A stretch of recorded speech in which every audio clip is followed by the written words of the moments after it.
Welcome to my channel. It's committed to empowering you to break into technology sales and use the career path as a vehicle to create more freedom, more financial success, connections, and flexibility in your life to become really the best version of yourself. If that's something you're excited about and a path you might want to embark down, then make sure to subscribe for weekly videos and especially subscribe for amazing interviews like the interview we have today with Ren Hawthorne.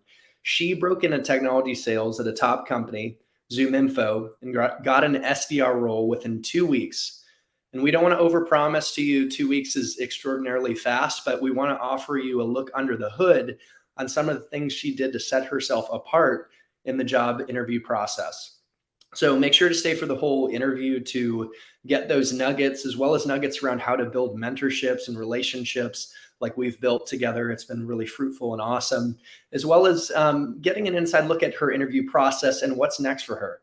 I really hope this conversation illuminates what's possible for you when you break into tech sales and really use it to live your best life. So anyways, I'll stop talking here. Ren, I'm super excited to have you.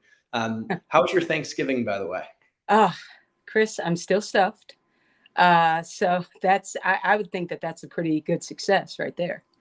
That's a huge success, being Yes. stuffed, connecting with family and friends, and super excited to connect with you today. Let's get the ball rolling on this conversation. I'm super excited.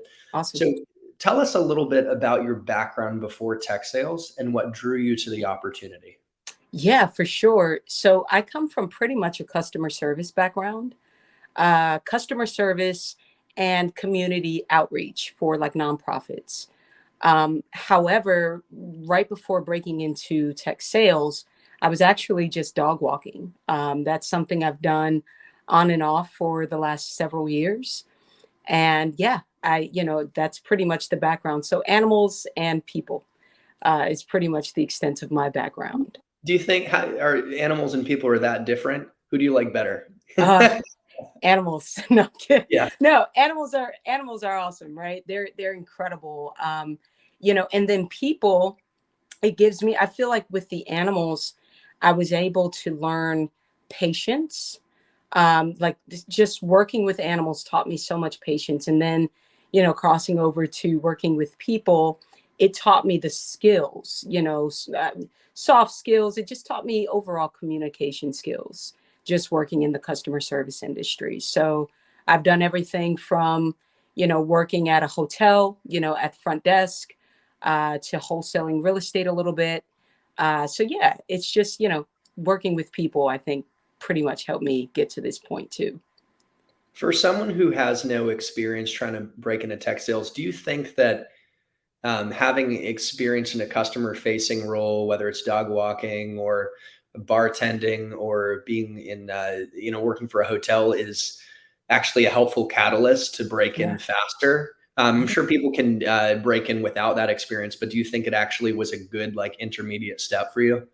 Absolutely. I was actually speaking to a lady the other day, and she was uh, not necessarily worried, but she was just like, oh, I'm a restaurant server, and that's pretty much my background. And I just kind of shared that actually one of the managers I hired or that I interviewed with was a server. And now she's, a manager at a really big software company. And Wow. so, I'm like, it doesn't necessarily matter where you start. She obviously had the drive and, she wanted to do something different and break into the tech space.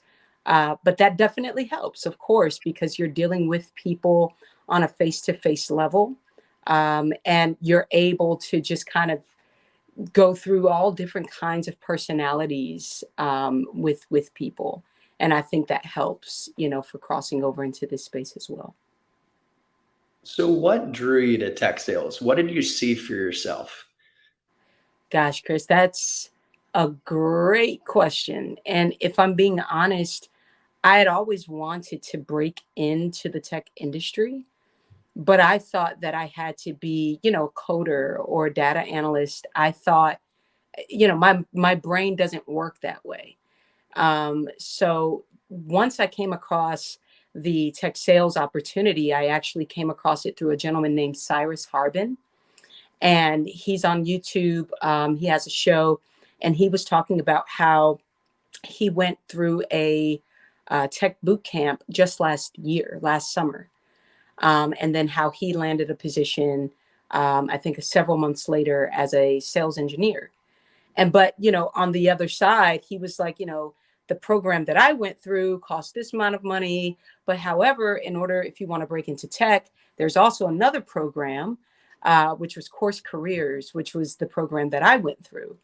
And he was talking about tech sales. And I was just like, tech sales, like I never heard of it. So I think it was maybe like a Friday or Saturday. And I just went down the rabbit hole of looking. That's when I found your content, and some other content of some gentlemen, ladies that I've been watching along my journey. And I said, wow, this could really be my way to break into the tech industry.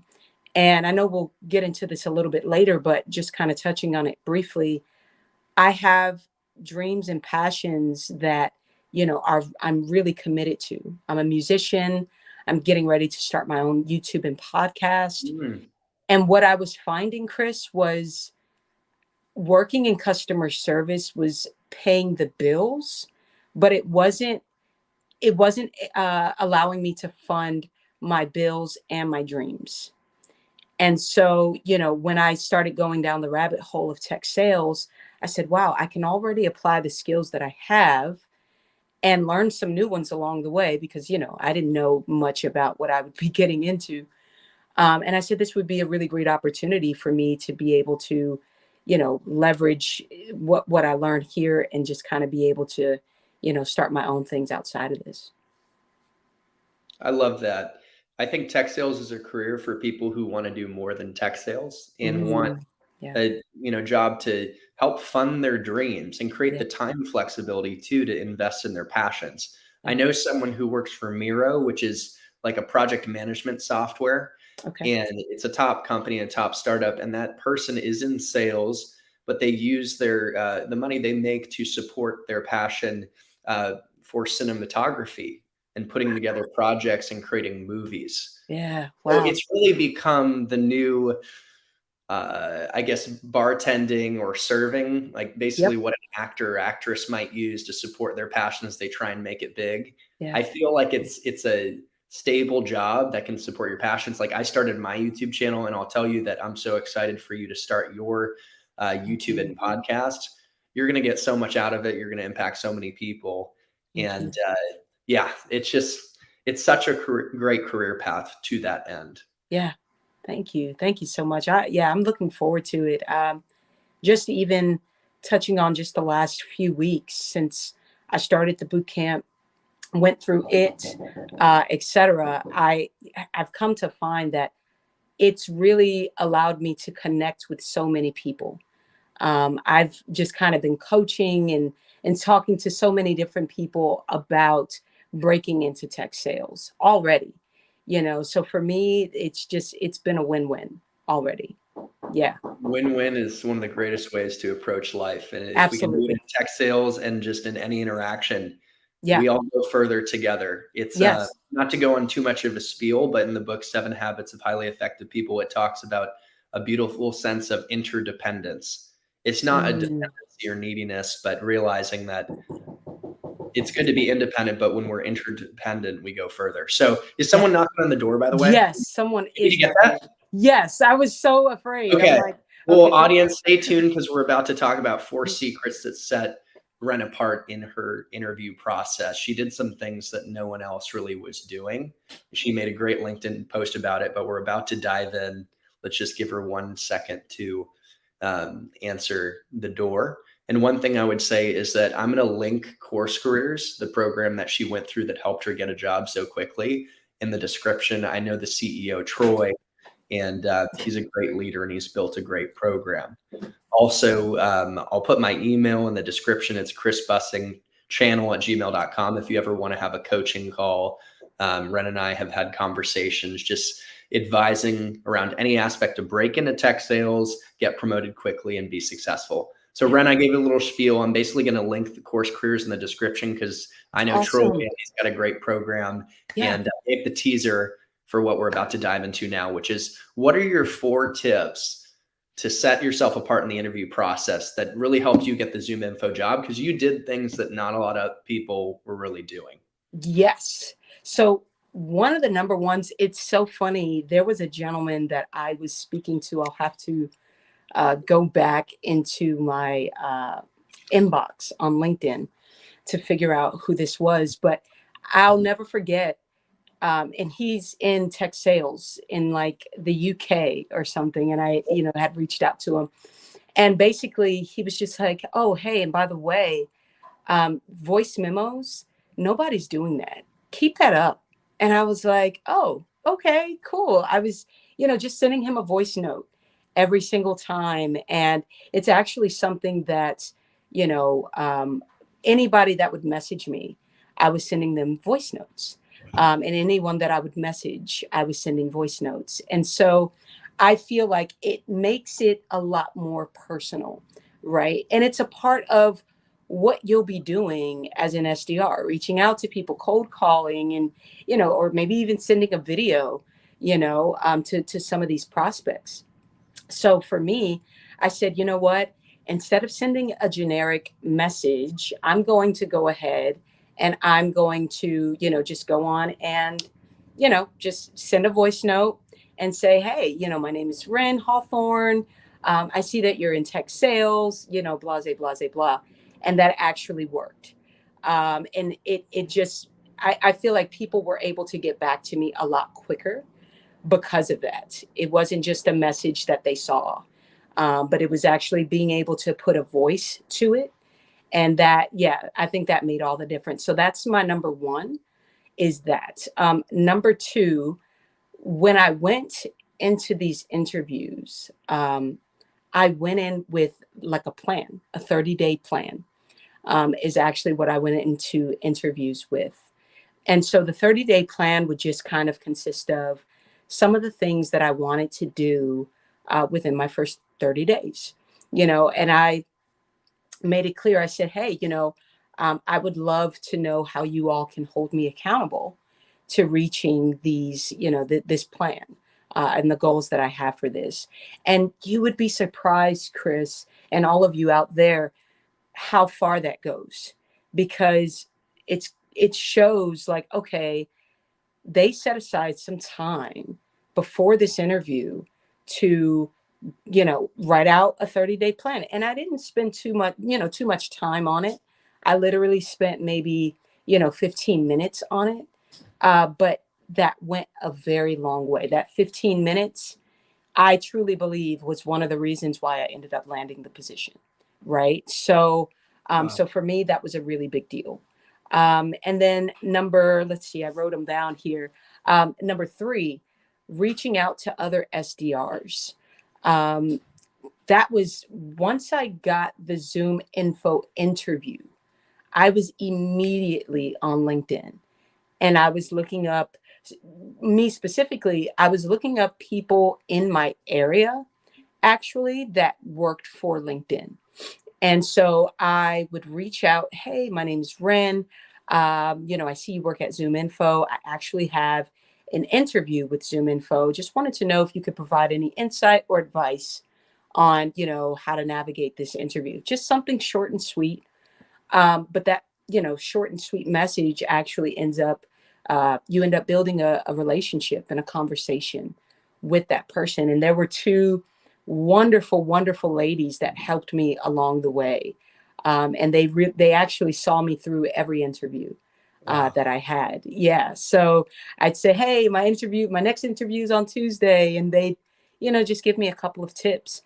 And then number four is cold calling example.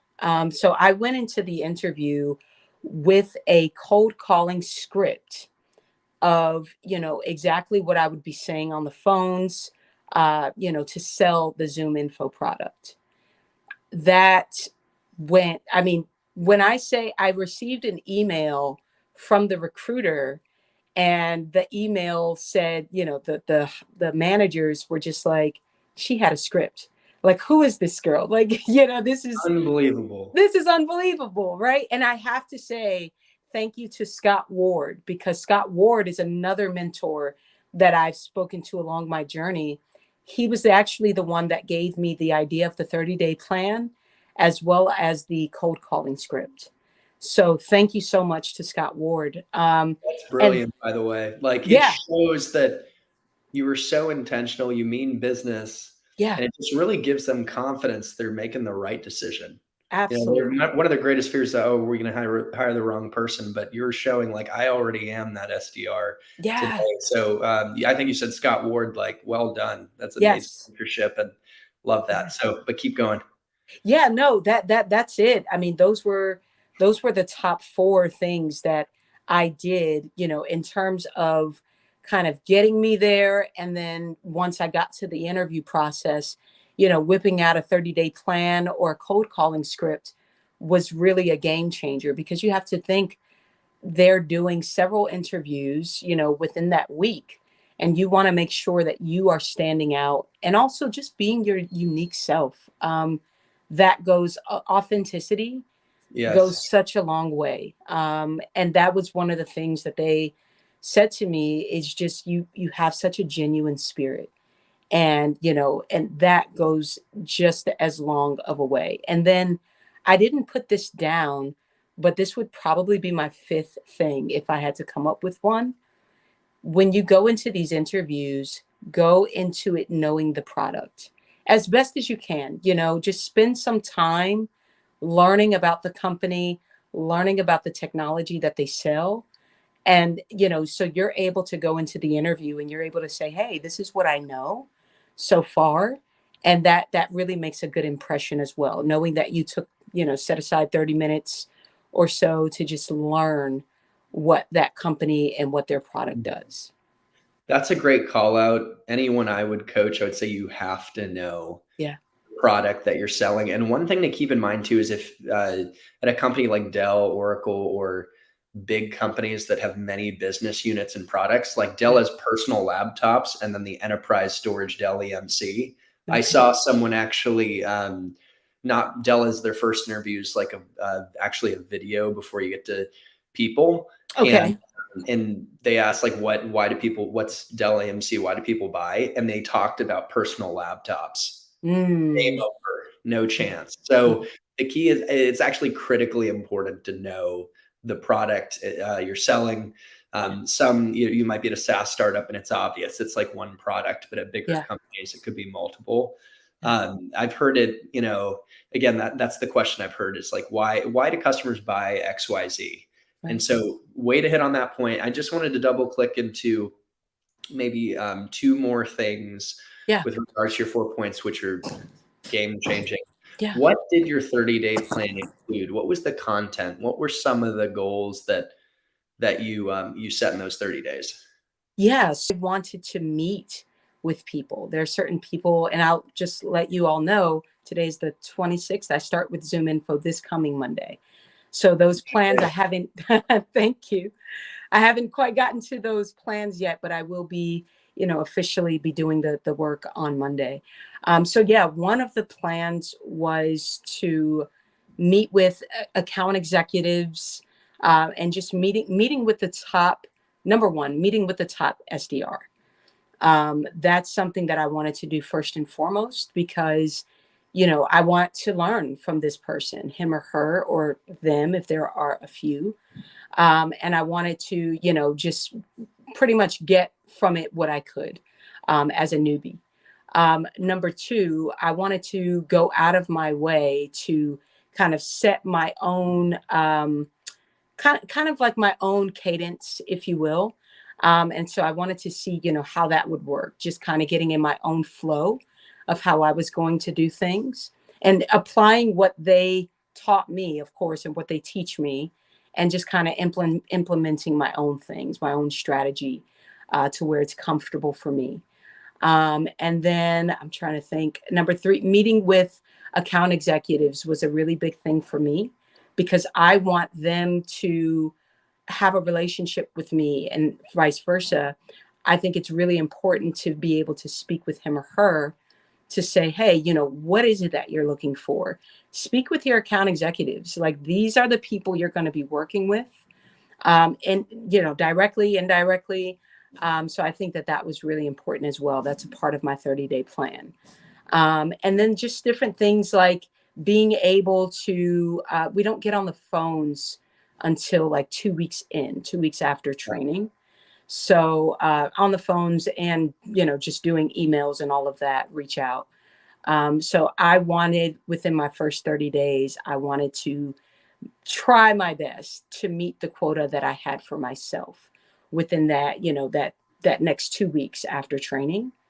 And just setting small goals for yourself, nothing crazy. It wasn't anything too drastic, but it showed them, hey, okay, she's really serious. And, this is someone that I know is going to not just only crush these goals, but, any other goals that, I make for myself down the line.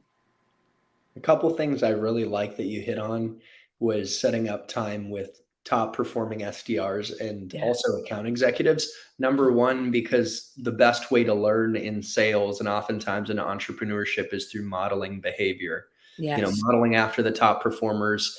It's the ultimate productivity hack and shortcut. We don't Yep. have to reinvent the wheel. We can do what successful people have done. And secondly, the quickest way to elevate yourself to leadership and get promoted is to contribute to your peers above you, beside you as well. But that account executive relationship, I remember when I was an SDR years ago at Oracle, that was so key. What Yeah. makes them tick? What are Yep. their KPIs and goals? How can you show that you're committed to helping them be successful? And they will Exactly. elevate you. And I think Yeah. we emailed about this, but clearly great points that you hit on. I Yeah. had one other question Yeah. before diving into how you built mentorships and those types of Sure. relationships. When did you bring up your 30-day plan in the call flow? Can't talk. Yeah. How did you position that? Was that in like the first or second interview, or like when did you bring those things up? Yeah. So that was actually, so the first interview I had was like over the phone. It was with the recruiter. The first initial interview I had with the managers, the sales managers, that was when I brought it up. Cool. So it was technically my first interview, if you will. And that was a Zoom, face to face kind of style. And I forget what part of the interview we were in. But I found a way to wiggle it in there. Hey, by the way, I came up with a cold call template of what I would use. I would love for you guys to look over it if you can. And and they Good. provided me with their email. And then once I got off the call, I sent them the email of the 30-day and the cold calling script. And so, Beautiful. yeah. So, just because obviously it's kind of hard to like show it. But or maybe you could read it off. I didn't even do that, but that would be a great way as well, to just show that you're not afraid, that you're ready to just kind of dive in there. So yeah, that's kind of how I did it. And I recommend, like, literally Scott told me, we were on a Zoom call the night before that interview. And he said, hey, what's really going to set you apart is if you go in there with a 30-day plan and a cold calling script. And that night I worked on it. I set aside about 15 to 20 minutes for each. And within an hour I was done, and I presented it to them the next day. That's a great example of pattern interrupt. They say Yes. you can't be perceived as better if you're not perceived as different. So Exactly. again, well done. And I like Thank you. how you frame the opportunity, and then the interviewer can decide, oh, we can go into it now, or maybe they have Exactly. more questions to ask you and they got to do their interviewing job and you send it via email. So Exactly. awesome stuff. Now tell me about how you built, excuse me, gosh. Good. Tell me about how you built relationships with mentors, because that seems to really have been something that you're very good at and a key Yeah. to your success. Firstly, I don't even know if I thanked you. I think I thank you all the time, actually. But I Yeah, just want to I'm say thank you impressed. to you, because just a little bit of backstory for you all. I had reached out to Chris. I don't think I hadn't even landed the Zoominfo interview yet, or at least I hadn't landed the position. And so I reached out to Chris because I saw his YouTube, And I said, hey, I'm in the process of just kind of going through some stuff in the tech world and getting through it. And I said, this is my resume. I would love to know what your, thoughts are. When I say Chris sent an email that was like this long, and I remember telling my mom, I was like, oh my gosh, like he took the time out to send me such great feedback. And so what he did was he helped me realize with my resume, being able to kind of changing the verbiage a little bit and helping me bring out, my past experience and how to kind of, make it make sense to a tech sales manager who's looking to hire. So, firstly, I have to thank Chris because he's one of the mentors that I actually reached out to, and we've just been building such a great relationship. And so, back to your question, Chris, I reached out to anyone that I saw had been in this for quite some time, right? 6, 7, 10 years plus. And it was really maybe about 4 of you guys, yourself, a gentleman named PJ, Scott, like I said. And then there were just a couple others that I kind of talked to here and there. And you all came to me with such different perspectives. But they were all perspectives that were needed. And they were all gems that I needed. So I can't stress the importance of getting with a mentor. Or, even if you may, what I feel like what Chris brings to the table is it's something a little bit different than what Scott brings to the table, but it both works because I'm able to take what they're saying and I'm able to apply it to my own way of doing things, right? And so, yeah, just having mentorship is very important. And then getting out of your own head, honestly, because I was so blown away by how willing you all were to helping, to hopping on a phone call, to, doing a Zoom. It was just like, I was blown away by it. Everyone, Denzel, thank you to Denzel as well for just being so open to saying, hey, yeah, he used to work at Zoominfo. Now he works for another company as an AE doing amazing things. And he's like, hey, this is how I started. I'm willing to give that, that information back. So do not be afraid to reach out to these guys and gals that have been doing it a lot longer than you. And the information that they provide, I promise you, it's priceless. It's absolutely priceless. Thank you so much, Ren, for the acknowledgement. Yeah. And reaching out to mentors is a great way to flex your SDR muscle. Yes. And what I wanted to share as a mentor is that it's such a privilege and gift to be able to contribute to someone like yourself with so much potential, who's also passing it along to so many other people. So that it really is like people want to make a difference. People want to help. So like you said, let's get it out of our head and just go for it. Yeah. Send that message with humility and curiosity. And you'll just be Absolutely. surprised at who might actually be willing to talk with you. You might get some famous person, Seriously, you just seriously. What's funny? Quick side note. I got Brene Brown to say yes to speak at Google. Do you know Yes, Brene? I And do. so I leveraged the Google name, but I actually reached out to her again for the YouTube channel and I got a response and, it's not the right time, so, but the thing is you got That's a to shoot your shot. response. Even Exactly. for, someone like Brene, right? So Exactly. go Exactly. for it. Yep. And that initiative is so important Yeah. in life for creating opportunities. So I wanted to ask something that's you touched on like improving your resume, Yeah. and just I wanted to hit on the topic just briefly of whether it's a LinkedIn or your resume, which are both assets that recruiters and companies look at. Do you have any little nuggets or tips that made a Yeah. difference for you on, again, your LinkedIn and or your resume? Yeah. So for sure. So what I've come to find is your LinkedIn is kind of like your resume in a lot of ways. And I didn't know I wasn't on LinkedIn up until 4 weeks ago, like when I literally started the Oh, course wow. and went through all of this. Yeah. So I just went down the rabbit hole of learning that as well. But with your LinkedIn, connecting, networking is your greatest resource. You have got to networking and posting. Because I've actually come across people that are just like, I don't know what to say. I don't know what to, and it's like, share your story. You'd be surprised how many people would love to hear your story about how you're breaking into this space. And then, making kind of keeping it short and sweet, with your about me or your profile section about you, just why you're enthusiastic about breaking into the tech sales space. Maybe a little brief summary about your background and how that might play into being in the tech sales space. And then, why you are such a good choice for, a company to hire you.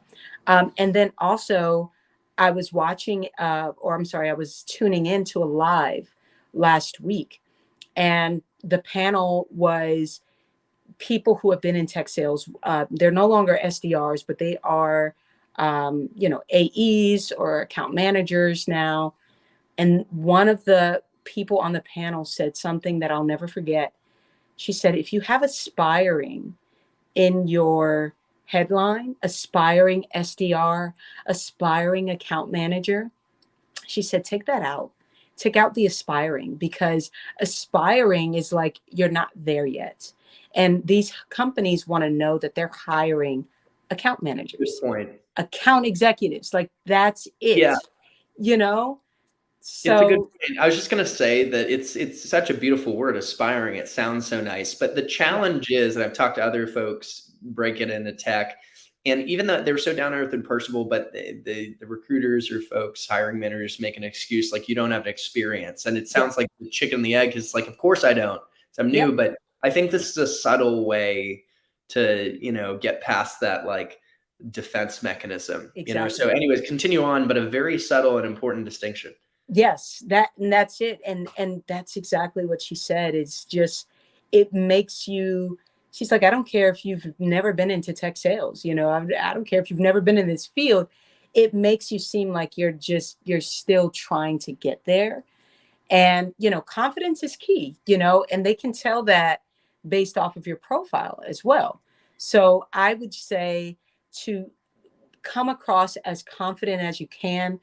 I can say this now that I've gone through the process, but even when I was going through the interviewing process, Chris, I was in the interview thinking in my head, like, am I doing a good job? Like, is this, but the way that I was coming across was confident.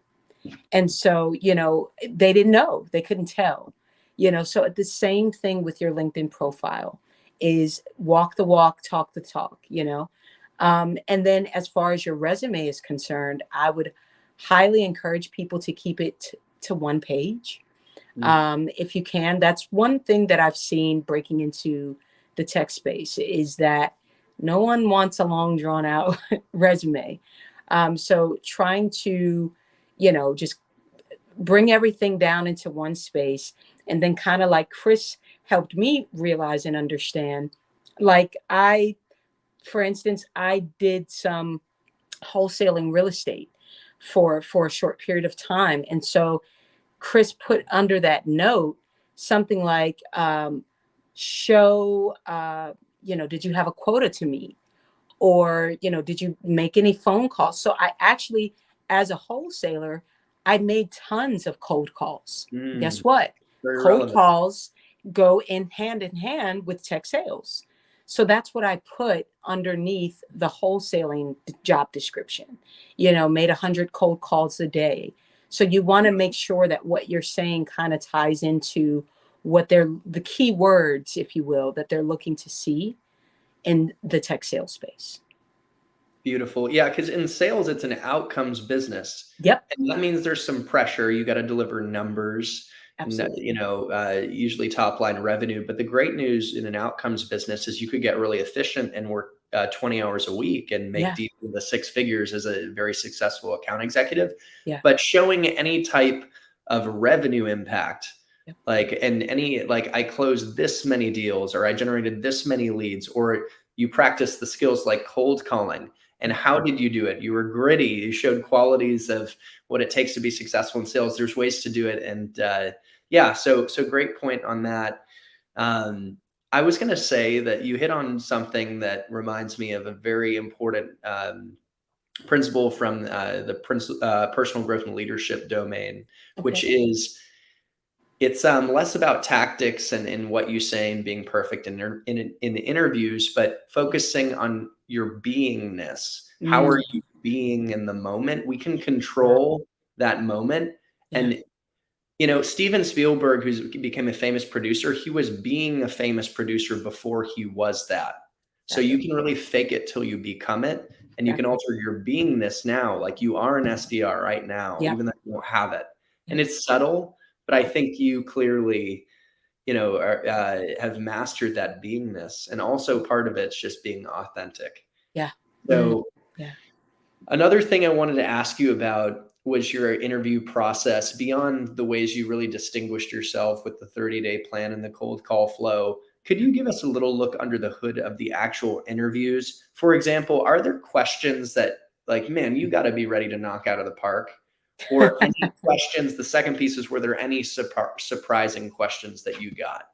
Yeah. So the questions that I got were typically about why you, why sales, those kind of questions, regardless of the company that I was interviewing for, that pretty much seemed to be the thing. And then, what do you know about tech sales, et cetera. Um, but one thing I can say is if you coachability was one Yes. of, yeah, that was one of the number one things, Chris, that I would say, hey, I'm very coachable. Because here's the thing, I get asked so many times, well, did you have a tech sales background? No, I didn't. I haven't had it. I don't have a tech background at all. And these companies knew that just based off of my resume, obviously, right? And so I was so honest that I would say, hey, these are the things that I do know. There are a lot of things I'm sure that I don't. However, I'm coachable. I'm very, very coachable. I'm willing to learn. I'm willing to just kind of dive in. I'm teachable. And that went a long way because in any space, you have to be open, to learning, to criticism, all of those kinds of things. And so I think that that was something that they loved. But as for the questions, it was really just, why tech sales? What makes you a good tech sales rep? We're doing other interviews. What makes you the best? And just things like that were some of the main questions that I got asked. Also, one of the biggest: how do you deal with rejection? Mm. How do you handle rejection?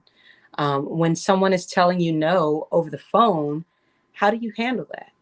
And so, my answer to that was if someone's telling you no, there's obviously a reason, right? So, without being too forceful, of course, I would want to ask them, hey, why is that? Why is it a no for you right now? Because you never know. If they give you an answer, you might actually have a solution. Oh, well, your answer is no because of this, because I don't know, you don't like the product. Well, hey, we actually have some other products that I'd actually like to go over with you. Can I do that with you? Do you have a moment? So those kinds of things make all the difference as well. Instead of just saying, oh, it's no. Okay, well, have a great day. You kind of try to see if there's any more leeway to have more of a conversation and get down to a solution. So that was a big one. And I think in showing them that I wasn't just going to say, okay, have a good day, but I was actually trying to stay on the phone a little longer with the prospect. That goes a long way. So that's some of the things that they were looking for within the interviewing process, and just kind of like I said, you you want to, your confidence is key, but you really want to be able to sell yourself, right? Because I think a lot of times these companies will feel like, well, if Ren can't sell herself, then how can she sell our product? So you want to be able to go into it with the mindset of, Hey, you're with yourself all day, every day. You're with yourself more than you're with anyone else.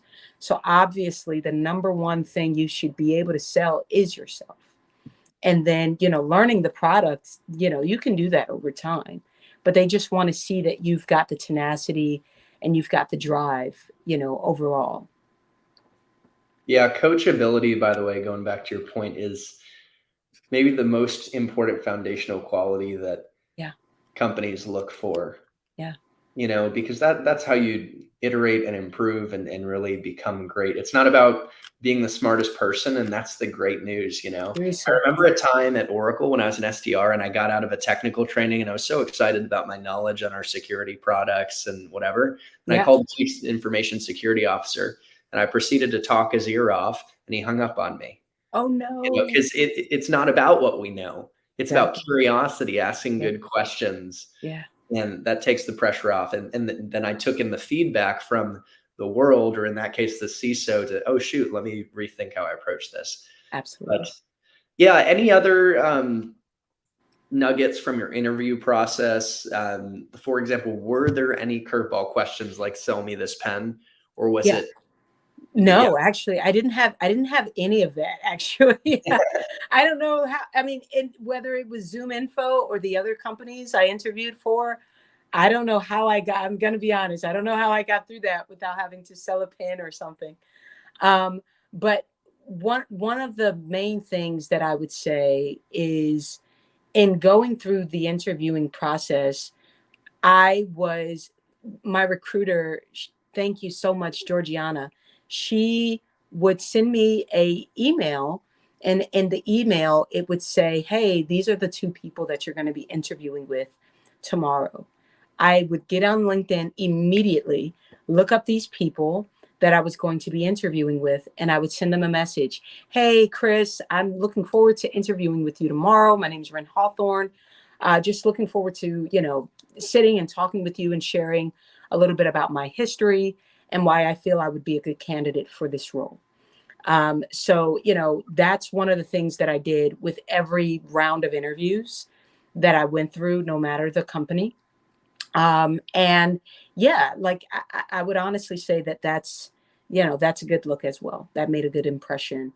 But just going in there with the understanding of,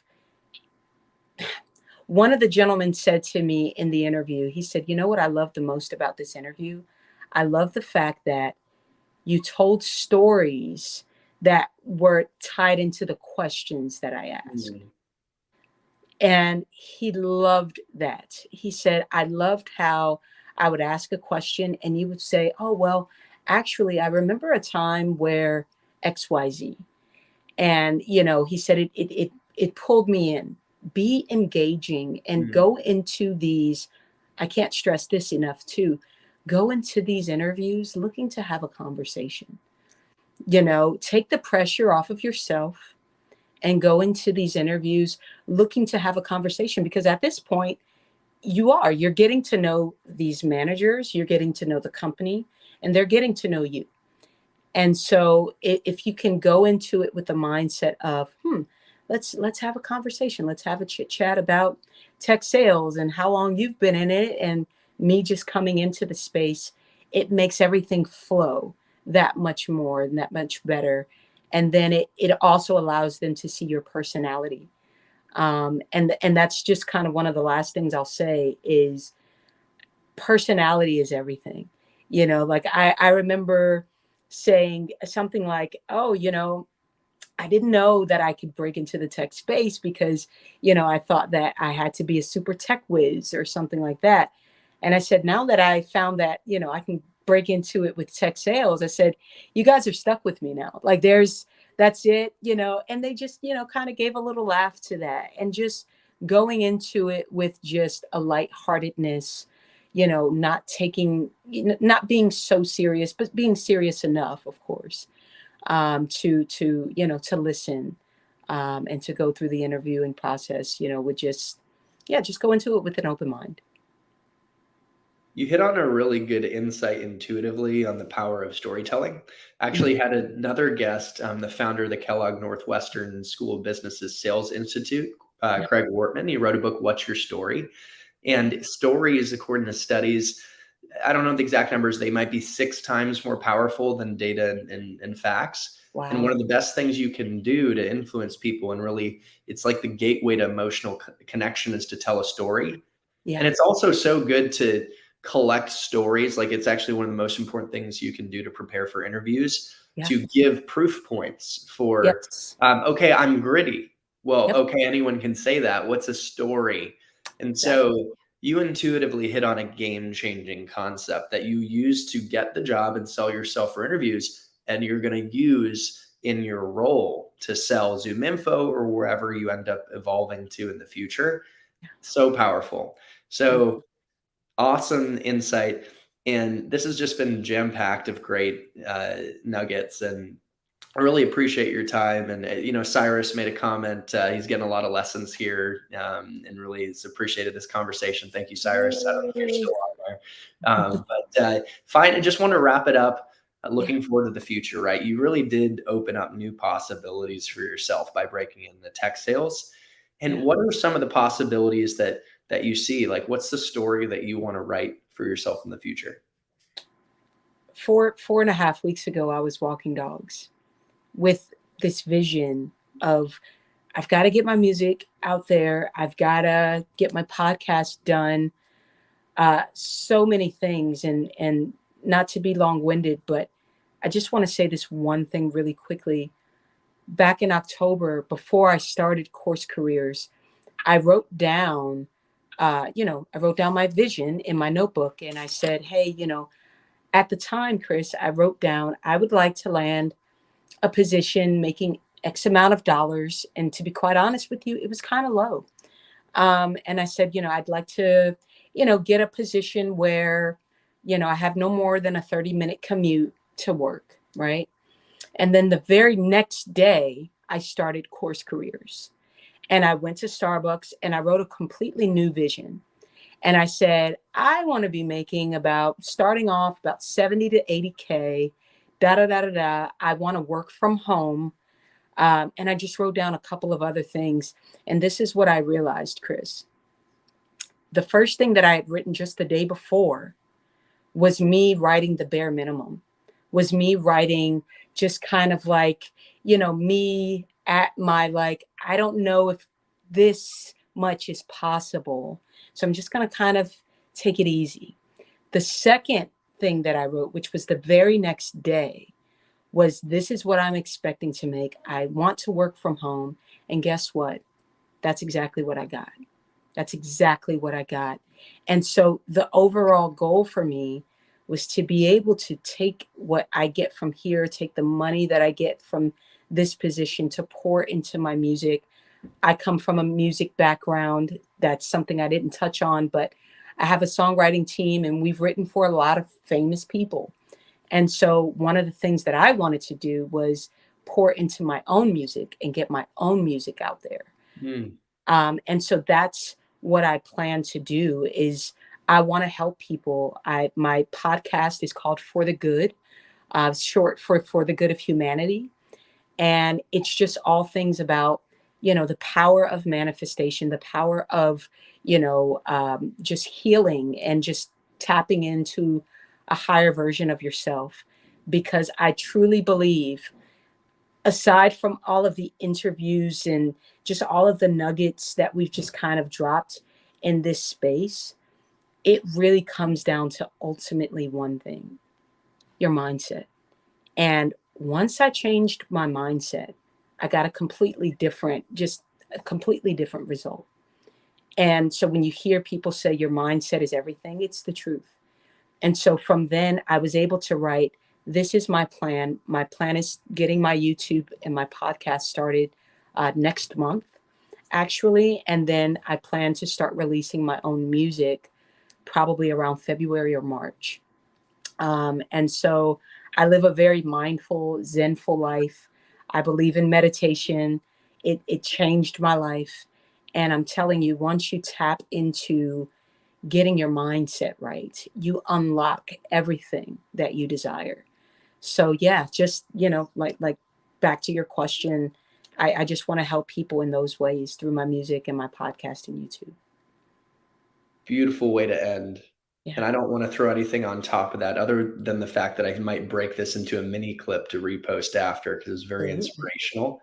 Yeah. And I think the mindset piece is the game changer at the end of the day. So for people that don't want to settle in life, that want to dream big Yeah. and just blow the roof off their potential, I encourage you to reach out to Ren. She's on LinkedIn, Ren Hawthorne. And reach out to myself too, Chris Bussing, and make sure to get ready, strap in your seatbelts for the good podcast, right? Yes. For the good For the podcast, good. Yeah. For the for good. the good podcast. I just want to make sure we hit on the right calls to action. Is that cool, Ren? If people, Yeah. reach out to you on LinkedIn, is there anything else you want to Sure. touch on for people to check out your podcast, where they can find it and things like that? Your Yeah. YouTube channel. Yeah. So yeah, you can find me on LinkedIn. I'm still kind of getting everything together in terms of the podcast and the music, but definitely on LinkedIn, Ren Hawthorne.